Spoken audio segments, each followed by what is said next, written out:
What happens when one woman's demands turn a lively game night into a spectacle of shame? The summer air buzzed with the electric hum of a packed baseball stadium.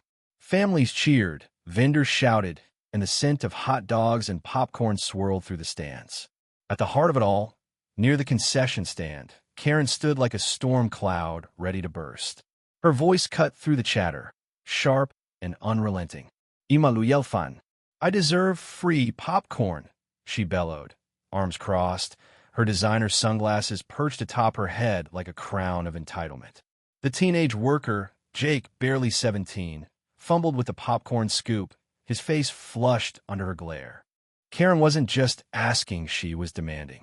She'd been coming to games for years, she claimed, and her loyalty entitled her to a free bucket. Never mind that the line behind her stretched 20 deep, or that Jake was just trying to survive his first summer job.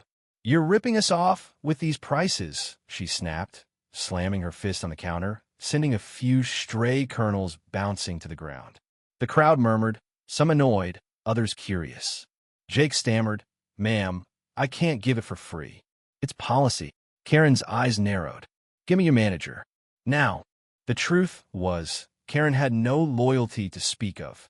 She'd been to maybe 3 games that season, always complaining about something: the seats, the prices, the lack of VIP treatment. Jake, meanwhile, was a local kid, saving up for college, working double shifts to make ends meet. His manager, Maria, a no-nonsense woman in her 40s, arrived, her apron dusted with flour from the pretzel station. What's the problem here? She asked, her tone calm but firm.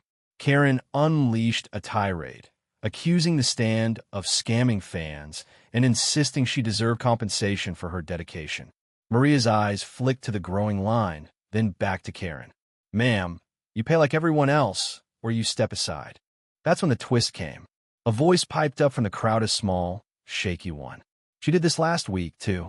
It was Sarah, a quiet vendor who worked the soda stand nearby. She'd seen Karen pull the same stunt before, demanding free nachos and berating another worker until they gave in, just to shut her up. Sarah's revelation hung in the air, and the crowd's mood shifted. Whispers turned to glares. Karen's face reddened, but she doubled down. That's a lie.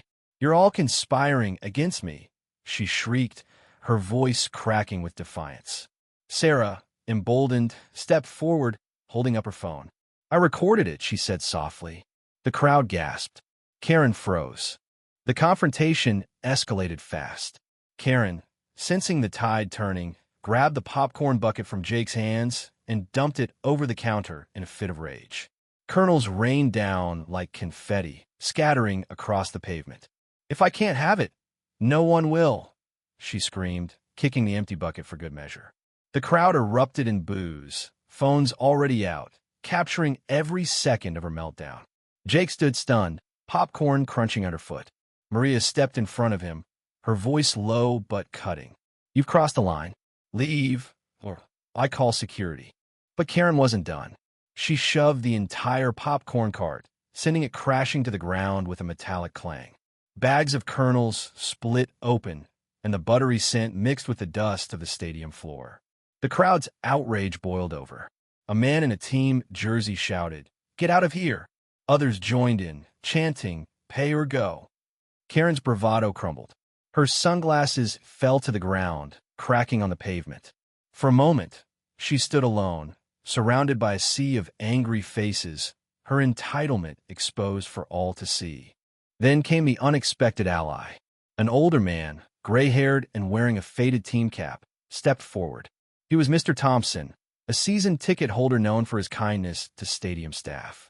I've seen you here before, he said to Karen, his voice steady but heavy with disappointment. You think you're above everyone else, but you're not. These kids work hard. You don't get to ruin their night. He turned to Jake, slipping a 20 into the tip jar. For the mess, he said with a nod. The crowd cheered, and Karen's face twisted with humiliation. The fallout was swift. Maria called security, who escorted Karen out as the crowd jeered. Videos of her tantrum spread across social media within hours, tagged with Popcorn Karen. The internet did what it does best. It dissected her every word, her every action. Local news picked up the story, interviewing Jake and Sarah, who spoke with quiet dignity about their jobs and the unfairness they faced. Karen's name, her real name, uncovered by sleuthing fans, became synonymous with entitlement. Her workplace, a local real estate firm, issued a statement distancing themselves from her behavior. Whispers circulated that she'd been let go, though no one could confirm it. Karen never returned to the stadium. Some said she moved to another town, too ashamed to show her face. Others claimed she still lurked online, posting rants about unfair treatment under anonymous accounts. But at the ballpark, her absence was a quiet victory. Jake kept working, his confidence growing with every shift. Sarah, inspired by her own courage, started training to become a supervisor. Mr. Thompson became a local legend, often seen slipping extra tips to the staff. The concession stand replaced the popcorn cart, and Maria old fans got free popcorn for a week, a small gesture of gratitude. The story didn't end with Karen's exit. It sparked conversations in the stands, online, and in homes across the city. Was Karen a product of her own arrogance, or did the system fail her by enabling her behavior for too long? People debated fiercely. Some saw her as a villain, others as a cautionary tale of unchecked privilege. The stadium became a place of reflection, where fans shared stories of their own encounters with entitlement, vowing to call out sooner. In the end, the night wasn't about Karen's downfall, it was about the power of standing together. Jake, Sarah, and the crowd showed that respect and fairness could triumph over selfishness. It was a lesson etched into the crunch of popcorn underfoot, a reminder that no one is above accountability.